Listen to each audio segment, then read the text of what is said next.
Hello everyone, welcome to the heat transfer subject. In today's session we will discuss about the flow arrangement in the heat exchangers. So the first question is, what is the heat exchangers? What is the application of heat exchangers in the heat transfer unit? So basically heat exchangers is a device, it is a mechanical device which is used for the exchanging the heat between the two fluid, right? And that at the different temperature. Okay, so if we are going to use the two fluid, we wants to exchange the heat of the particular fluid. For example, we have a two fluid number 1 and fluid number 2, and we want to increase the temperature of fluid number 1. Okay, its current temperature is 30 degrees Celsius and we wants to increase the temperature to the 50 degrees Celsius. Then what we have to do? So we are using the second fluid, okay, and its temperature must be greater than the 50 degrees Celsius. Its temperature is, for example, 75 degrees Celsius temperature. Okay, so we are going to use the hot fluid, okay, that is known as hot fluid, right? So in that mechanism we are exchanging the heat of the fluid number 1 and fluid number 2. Okay, we are exchanging the heat of that two fluid, so that is known as heat exchangers, and the device which is in which that operation is carried out is known as heat exchangers.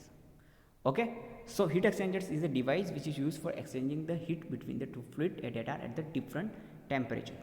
There are a basic flow arrangement. હવે બીજી એક વસ્તુ કે આ જે heat exchange થાય છે એક ફ્લુઇડમાંથી બીજા ફ્લુઇડમાં હીટનું એક્સચેન્જ થાય છે, તો એના માટે પણ અલગ અલગ એરેન્જમેન્ટ હોય છે. કેવી રીતે આપણે એરેન્જ રાખી શકીએ છીએ ફ્લુઇડની એરેન્જમેન્ટને? તો બેઝિકલી 3 ટાઈપમાં હોય છે. પેરેલર, ઓકે, એને કહેવાય કો કરંટ. પેરેલર મીન્સ કે એક જ ડાયરેક્શનની અંદર. ફોર એક્ઝામ્પલ, એક ફ્લુઇડ આ ડાયરેક્શનમાં ફ્લો કરે છે તો બીજો ફ્લુઇડ પણ આ ડાયરેક્શનમાં ફ્લો કરે છે, બરાબર? બંને ફ્લુઇડ, એક ફ્લુઇડ નંબર 1 ફ્લુઇડ નંબર 2 બંને એક જ ડાયરેક્શનમાં ફ્લો કરે છે, એને કહેવાય પેરેલર, ઓકે, અથવા તો કો કરંટ કહેવાય.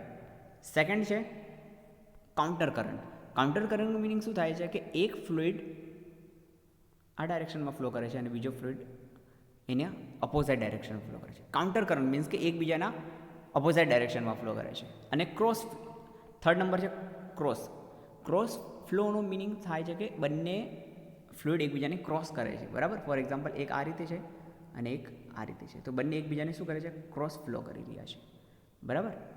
બંને કેવા છે? અહીંયા ક્રોસ ફ્લો થાય રહ્યા છે, તો આને કહેવામાં આવે છે ક્રોસ ફ્લો. આને કહેવામાં આવે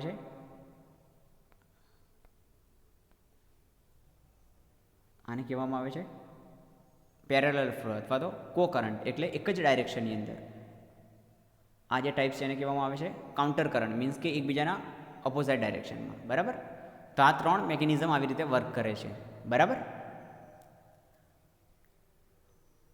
સો consider the double pipe heat exchangers. Okay, હવે આપણે કન્સિડર કરવાની છે કે double pipe heat exchanger where in hot fluid is flowing through the inside pipe and cold fluid is flowing through the annular space of the expansion of parallel and counter current flow. હવે એની અંદર શું થાય છે કે through inside પાઇપની અંદર hot fluid છે, બરાબર, અને કોલ્ડ ફ્લુઇડ છે એના બહારના સરફેસમાં ફ્લો કરી રહ્યું છે. When both fluids are flow in the same direction, okay, same ડાયરેક્શનમાં ફ્લો કરે છે from one end to the heat exchangers to the another end through the heat exchangers, then flow is cold is co current. જે રીતે તમને મેં સમજાવ્યું ને અત્યારે, બરાબર, એ રીતે જો ફ્લો એક જ ડાયરેક્શનમાં ફ્લો કરતા હોય ફ્લુઇડ, બરાબર, તો એને શું કહેવાય? કો કરંટ. એટલે કે એક ફ્લુઇડ આમ છે અને બીજો ફ્લુઇડ પણ આ રીતે એક જ ડાયરેક્શનમાં ફ્લો કરી રહ્યો છે. ફ્લુઇડ નંબર 1 અને ફ્લુઇડ નંબર 2 આ પાઇપની અંદર છે. ફોર એક્ઝામ્પલ, ફ્લુઇડ નંબર 1 પાઇપલાઇનમાં છે અને પાઇપલાઇનની બહાર છે ફ્લુઇડ નંબર 2, તો એને કહેવામાં આવે છે પેરેલર ફ્લો, બરાબર, અથવા કો કરંટ ફ્લો કહેવામાં આવે છે, right? That is known as co current flow or parallel flow. And the temperature land curve of parallel flow arrangement is figure number 3.5. હવે આપણે ફિગર નંબરમાં જોઈ લઈએ કેવી રીતે એનું અરેન્જમેન્ટ છે. જો તમે જોઈ શકો છો figure number 3.5, co current parallel flow in heat exchangers. Heat એક્સચેન્જરની અંદર તમે જોઈ શકો છો અહીંયા કે હોટ ફ્લુઇડ આ રીતે ચાર્જ કરવામાં આવે છે, તો એની ડાયરેક્શન કઈ રીતે છે? આમ છે, આમ ડાયરેક્ટ ફ્લો કરી રહ્યું છે, આ તરફ નીકળે છે બહાર, બરાબર? આ ઇનલેટ છે, અહીંયાથી બહાર નીકળે છે. હવે એની અંદર નીચેના તરફથી આ સેક્શનથી નીચેના તરફથી કોલ્ડ ફ્લુઇડ ચાર્જ કરે છે અને કોલ્ડ ફ્લુઇડની ડાયરેક્શન પણ કેવી છે જુઓ, આમ ફ્લો કરે છે. જે નીચે કોલ્ડ ફ્લુઇડ છે એ અને ઉપરનો કોલ્ડ ફ્લુઇડ પણ આ રીતે ડાયરેક્શન. ડેટ મીન્સ કે તમારું હોટ ફ્લુઇડની ડાયરેક્શન પણ આ ડાયરેક્શનમાં છે અને કોલ્ડ ફ્લુઇડની ડાયરેક્શન પણ કેવી છે, આવી રીતે છે, સેમ ટુ સેમ પેરેલર છે એકબીજાને. તો આને શું કહેવાય છે, પેરેલર ફ્લો કહેવાય અથવા તો કો કરંટ. એક જ ડાયરેક્શનમાં બંને ફ્લુઇડની ડાયરેક્શન સેમ, તો એને કહેવામાં આવે cocurrent, simple. Okay. Then counter current તમે જોઈ ગયા છો. ઓકે, હવે બીજી એક વસ્તુ, temperature length curve for the parallel flow. તો ટેમ્પરેચર અને લેન્થનું જે કર્વ ડ્રો કરીએ ત્યારે આ રીતે કંઈક રિપ્રેઝેન્ટ થાય છે કર્વ. ફિગર નંબર 3.5માં તમે જોઈ શકો છો, એનું રિપ્રેઝન્ટેશન આ રીતે થાય છે, બરાબર. તો હોટ ફ્લુઇડનું ટેમ્પરેચર શું થાય છે, TH1 થી TH2ની તરફ ઘટે છે, બરાબર. આ જુઓ અહીંયા ઘટે છે, અહીંયા હાઈ ટેમ્પરેચર હતું, અહીંયા શું થાય, ઘટે છે. કોલ્ડ ફ્લુઇડ ટેમ્પરેચર શું થાય, તો કોલ્ડની અંદર શું ટેમ્પરેચર ઓછું હતું, બટ હોટ ફ્લુઇડના કોન્ટેક્ટમાં આવે એટલે ટેમ્પરેચર થોડુંક એનું વધે છે. તો એની જે પ્રોફાઇલ બને છે, ટેમ્પરેચર પ્રોફાઇલ, એ આ રીતે કંઈક આવે છે, બરાબર. આ રીતે એની કંઈક પ્રોફાઇલ જનરેટ થાય છે. કોના માટે, પેરેલર ફ્લો માટે, કો કરંટ માટે, બરાબર. ઓકે, બીજી એક ડેફિનેશન જોઈએ હવે કાઉન્ટર કરંટ માટે. When the fluids are flowing through the heat exchangers in opposite direction. Okay okay, ટર્મ્સને પકડજો. Opposite direction with the respect to each other, so that is known as counter current. Counter કરંટમાં આપણે કીધું કે એક fluid આમ ડાયરેક્શનમાં છે અને બીજી ફ્લુઇડ એની વિરોધી ડાયરેક્શનમાં ફ્લો કરે છે, તો આને શું કહેવામાં આવે છે, કાઉન્ટર કરંટ, બરાબર. એનું પણ ફિગર આપણે જોઈ લઈએ છીએ. ઓકે, જુઓ 3.6 એ કાઉન્ટર કરંટ. તો આની અંદર શું થાય છે કે હોટ ફ્લુઇડની ડાયરેક્શન તો જે રીતે અહીંયાથી સ્ટાર્ટ થતું એ રીતે જ છે, અહીંયા આમ ફ્લો કરે છે, બરાબર, અંદરના સાઈડથી ને અહીંયાથી બહાર નીકળી જાય છે. આ છે હોટ ફ્લુઇડની ડાયરેક્શન. ઓકે, કોલ્ડ ફ્લુઇડને ઉપરના તરફથી ચાર્જ કરવામાં આવે છે, અહીંયાથી જુઓ, અહીંયાથી આવે છે અને અંદર આવી ગયું અહીંયા. હવે આ અંદર આવી ગયું એટલે એનું ડાયરેક્શન પણ જુઓ આમ છે, આમ જાય છે, બરાબર. પછી નીચે આવે છે, નીચે પણ આવી રીતે એ આમ જાય છે, મીન્સ કે એની ડાયરેક્શન આમ છે, વિરોધી. હોટ ફ્લુઇડ ક્યાંથી આવે છે, જુઓ, હોટ ફ્લુઇડ જે છે એ આમ જાય છે ને કોલ્ડ ફ્લુઇડ આમ આવે છે, તો બંને એકબીજાના કેવા છે, વિરોધી, અપોઝાઇટ ડાયરેક્શનમાં છે. તેને શું કહેવામાં આવે, counter current flow heat exchangers, right, which is known as counter current flow heat exchangers, simple. હવે એનું જે ટેમ્પરેચર લેન્થનું કર્વ જે ડ્રો કરીએ છીએ, ટેમ્પરેચર અને લેન્થનું જે કર્વ ડ્રો કરીએ એ કેવી રીતે આવે છે, તો આનું રિપ્રેઝન્ટેશન આ રીતે આવશે, બરાબર. કેવી રીતે, તો પહેલાં તો તમારું ટેમ્પરેચર કેવું છે, હાઈ છે, બરાબર. એનું ટેમ્પરેચર T2 પર આવી જશે, લો થઈ જશે, અને કોલ્ડ ફ્લુઇડનું ટેમ્પરેચર આવે, તો બંને એ રીતે મૂવ ઓન કરશે, બરાબર. ઓકે, હવે અહીંયા ડેલ્ટા T1 જે છે એ DH2 માઇનસ TC1 છે, મીન્સ કે હોટ ફ્લુઇડનું જે સેકન્ડ પોઈન્ટ પર ટેમ્પરેચર છે એ અને કોલ્ડ ફ્લુઇડનું ફર્સ્ટ ટેમ્પરેચર છે, બરાબર. એટલે કે આનું માઇનસ કરી દેવાનું, આનું ડિફરન્સ છે આ, બરાબર. ડેલ્ટા T1 એ આનું ડિફરન્સ છે અને ડેલ્ટા T2 એ આનું ડિફરન્સ છે, બરાબર.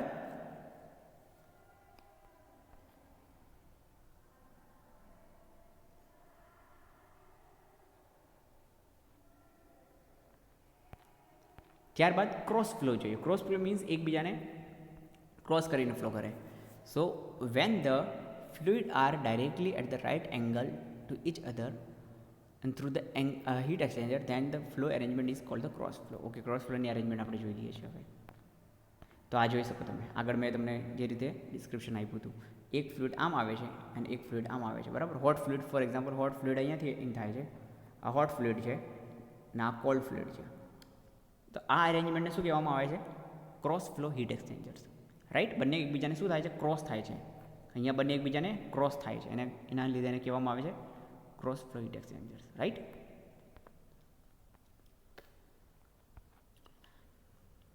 So heat exchangers according to the flow arrangement, તો આ રીતે આપણે એને ક્લાસિફાઈડ કરી દીધા છે, બરાબર. ફ્લો અરેન્જમેન્ટમાં parallel flow heat exchangers, it is the one in which the two fluid stream enter at the one end and flow through it in the same direction and leave at the other.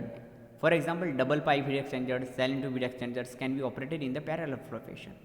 Counter current flow heat exchangers, it is the one in which the two fluid stream flow in the opposite direction, બરાબર.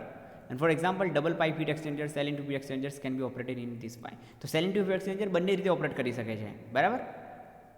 Cross flow heat exchangers, It is the one in which the one fluid move in the exchangers at the right angle to the flow path of the other fluid, and cross-sectional heat exchangers are used for the air and gas heating. For example, plate fin heat exchangers. So plate and type heat exchangers જે હોય છે એ basically cross fluid heat exchangers કહેવાય છે.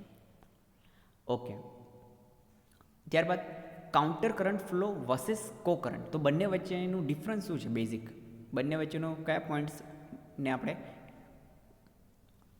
Differentiate કરી શકીએ છીએ. Okay, late start it. The temperature gradient in the case of parallel flow is maximum. Okay, parallel જે ફ્લો છે સેમ ડાયરેક્શનમાં, એમાં ટેમ્પરેચર જે છે બરાબર, ટેમ્પરેચર ગ્રેડિયન્ટ છે, ટેમ્પરેચરની જે અંદર જે ચેન્જ થાય છે એ કેવું છે, મેક્સિમમ મળે છે આની અંદર, આ કેસમાં બરાબર, પેરેલરની અંદર એટ ધ એન્ટ્રસ બરાબર. તો પેરેલર ફ્લોની અંદર શું છે, ટેમ્પરેચર ગ્રેડિયન્ટ મેક્સિમમ છે બરાબર, એટ ધ એન્ટ્રસ ઉપર સ્ટાર્ટિંગ પોઈન્ટમાં, and continuously decreasing in towards the existing. પણ આ ટેમ્પરેચર ડ્રોપ ધીમે ધીમે શું થાય છે, ડિક્રીઝ થાય છે, ઘટે છે, ના મિનિમમ બની જાય છે બરાબર, ડિક્રીઝ થઈને મિનિમમ બને છે કઈ જગ્યા પર, એક્ઝિસ્ટિંગ પોઈન્ટ ઉપર, જે એક્ઝિટ પોઈન્ટ ઉપર છે. તો ઇનલેટ ઉપર હાઈ છે અને આઉટલેટ ઉપર કેવું થઈ જાય છે, ઘટી જાય છે. આ એક એનું ફિનોમિનમ છે parallel ફ્લોનું. wherein the temperature gradient in constant over the length of heat exchange in the case of counter current. જ્યારે કાઉન્ટર કરંટની અંદર શું છે કે આ કેવું છે, કોન્સ્ટન્ટ રહે છે. with the counter current flow arrangement, the heating surface has a nearly constant and capacity through the exchangers, and with the parallel flow exchanger, capacity exists is much less than the compared to heat exchangers. So with the parallel flow arrangement, the lowest temperature theoretically attained by the hot fluid, and that is the outlet temperature of the cold fluid. Under this condition, the log mean temperature difference would be the zero, and heat transfer surface requirement will be infinite. Okay, આ એક વસ્તુ યાદ રાખવાની છે તમારે. આ point પર શું થાય છે બરાબર, ધ લોવેસ્ટ ટેમ્પરેચર થિયોરેટિકલી અટેન જે થાય છે હોટ ફ્લુઇડમાં આઉટલેટ ઉપર, તો શું થાય છે, આ કન્ડિશન ઉપર લોગ મીન ટેમ્પરેચર ડિફરન્સ. હવે log mean temperature difference means કે LMTD. Okay, log mean temperature difference કહેવામાં આવે છે બરાબર. એને લોગ મીન ટેમ્પરેચર ડિફરન્સ કેવું છે, 0 છે બરાબર, and heat surface requirement will be infinite. તો Q is equal to HA delta T LM U and AR infinite, right. તો આ કેસ તમારે યાદ રાખવાનું છે પેરેલલ ફ્લો માટે. Now counter current flow. It is possible for the cooling liquid and leave the higher temperature than the heating fluid. One of greatest advantage of counter current that is possible to extract the higher proportion of the heat content of the heating. So most effective જે છે એ counter current flow છે બરાબર, એમાં heat transfer મોર rapidly થાય છે. and for the same terminal temperature, the logarithm mean temperature difference for the counter current is appreciate greater than the co-current flow, and thus for the same terminal temperature, same heat load, the heat transfer area required for the counter current heat exchange is less than the parallel flow. Okay, heat transfer requirement માટેનું જે area છે એ કેવો છે, less છે બરાબર, as compare to the કો current or parallel flow. The heat transfer rate in counter current flow is more than the co current flow. જે તો હીટ ટ્રાન્સફરનો રેટ કેવો છે, ખૂબ જ ઇફેક્ટિવ છે કાઉન્ટર કરંટની અંદર. એની ટેમ્પરેચર પ્રોફાઇલ તમે જોઈ શકો છો ઉપરની ફિગરની અંદર. ઓકે, કાઉન્ટર કરંટ ફ્લો અને કો કરંટ ફ્લો માટેના LMTDની જોઈ શકો તો LMTD કેટલું છે, 41.9 કેલ્વિન પર તમને મળે છે, જ્યારે આની અંદર 39 પર મળે છે બરાબર. So in counter current flow arrangement, the temperature difference will show less variation. Okay, counter કરંટની અંદર ટેમ્પરેચર ડિફરન્સનું વેરિએશન કેવું છે, less variation throughout the heat exchangers. Okay, throughout the operation, throughout the heat exchange થાય છે ત્યારે. But in cocurrent flow, temperature of two stream progressively approach one another, and the temperature difference will show more variation through the heat exchangers.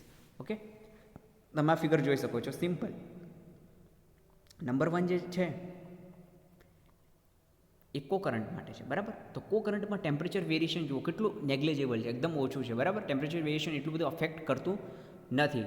તો આ જે arrangement છે કેવી છે, મોર effective છે, મોર ઇફેક્ટિવ. ઓકે, હીટ ટ્રાન્સફર થાય છે ખૂબ જ ઇફેક્ટિવલી. બટ આની અંદર તમે જુઓ સેકન્ડ નંબરનો કેસ જે છે કો કરંટ માટે પેરેલર, તેની અંદર ટેમ્પરેચર વેરિએશન ખૂબ જ વધારે છે. ટેમ્પરેચર વેરિએશન પ્રોગ્રેસિવલી ખૂબ જ વધારે થઈ રહ્યું છે, જેના લીધે આ સિસ્ટમ એટલી બધી ઇફેક્ટિવ નથી, અને હીટ ટ્રાન્સફર કેવો છે, ઓછું છે એની અંદર, પુઅર છે. હીટ ટ્રાન્સફર કેવું છે, પુઅર છે બરાબર આ ક્રાઇટેરિયામાં. સો મોસ્ટ સુટેબલ જે છે એરેન્જમેન્ટ એ કઈ છે? Counter current, right?